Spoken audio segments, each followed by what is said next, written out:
মাঝরাতে যখন ঘড়ির কাঁটা প্রায় 12টা বাথরুমে যেতে হবে। ধীর পদক্ষেপে বিছানা ছেড়ে ঘরে ফিরে এসে দেখি আন্টি বিছানায় শুয়ে আছেন। সময়টা যেন থমকে আছে। মনে হল ঘড়িতে নাইটের ঝলমলে দুতি তাকে আরও বেশি মোহময়ী করে তুলতাম। তিনি গভীর ঘুমে আচ্ছন্ন। তার মুখে শান্তির আমার মনে এক অদ্ভুত অস্থিরতা কাজ করতে শুরু করল।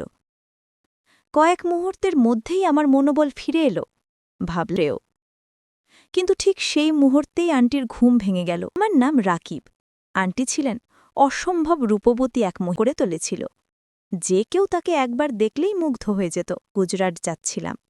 ট্রেনে বসে দেখলাম আমার সামনে বসে সৌন্দর্য আকর্ষণ ছিল, যা সহজেই মনকে টেনে।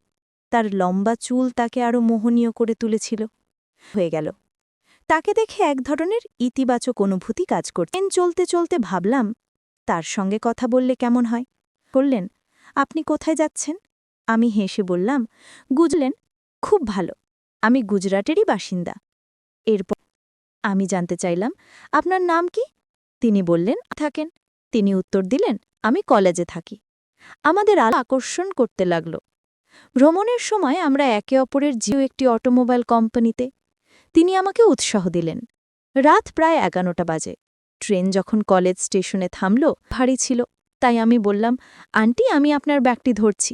এসে প্রিয়া জিজ্ঞেস করলেন, এখন রাতে কোথায় থাকার পরিকল্পনা করেছেন? তখন প্রিয়া বললেন, যদি সমস্যা না হয় আপনি আমাদের বাড়ি দিলাম। রাতে অচেনা জায়গায় হোটেল খোঁজার থেকে আন্টির বাড়িতে যাওয়াই স্বস্তি অনুভব করছিলাম। আমরা দুজনে হাঁটতে হাঁটতে তার বাড়ির দিকে দূর।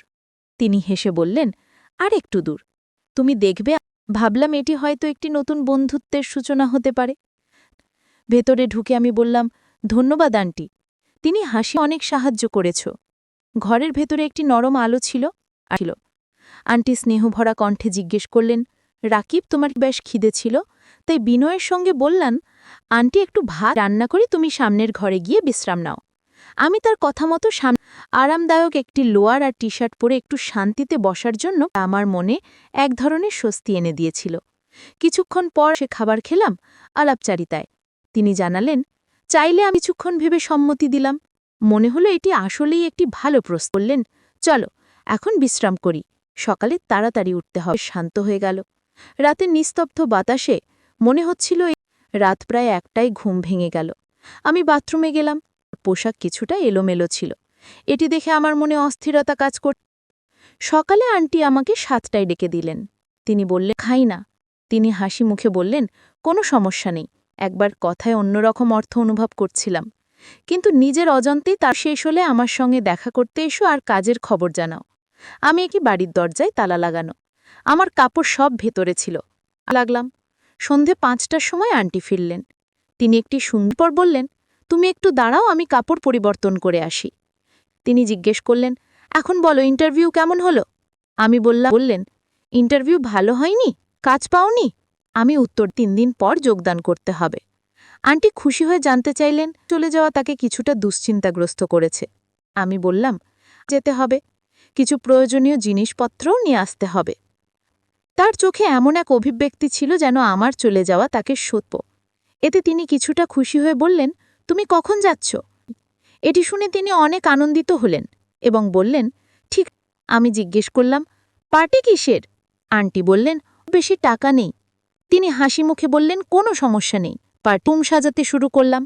কাজ করতে করতে সন্ধে হয়ে গেল। আমি বললাম, বাড়িতেই খাবো। আন্টি আবার জিজ্ঞেস করলেন, আর তিনি হেসে বললেন, তুমি কি ড্রিঙ্ক করো না? আমি বললাম, তাহলে সিদ্ধান্ত হয়ে গেছে, তুমি বাইরে থেকে কিছু নিয়ে এসো। বললেন, একটি লিকরের বোতল, কিছু ফল আর শুকনো ফল। দোকানে গিয়ে একটি বোতল কিনলাম, যার দাম ছিল 970 টাকা। আমি বোতল, কিছু ফল আর সিগারেট নিয়ে এলাম। এদিকে আন্টি রান্না শেষ। আমাকে দেখে আন্টি বললেন, তুমি পোশাক পরিবর্তন করে নাও। আমি বললাম, কিন্তু আমার তো অন্য কাপড় নেই। আন্টি বললেন, ঘরে গেলাম, স্নান সেরে নতুন পোশাক পরে বেরিয়ে এলাম। তিনি বললেন, তুমি যা আনবে তা নিয়ে এসো, আমি একটু পরে আমি সবকিছু প্রস্তুত করে আনলাম। ড্রাই ফ্রুট কেটে প্লেটে সাজা বসেছিলাম, তখন আন্টি ঘরে ঢুকলেন। আমি তাকিয়ে রইলাম, আর দেখে আমি একদম হতভম্ব হয়ে গেলাম। আন্টি আমার দৃষ্টি বুঝতে পেরে, কিছু না, শুধু আপনার সৌন্দর্য দেখছিলাম।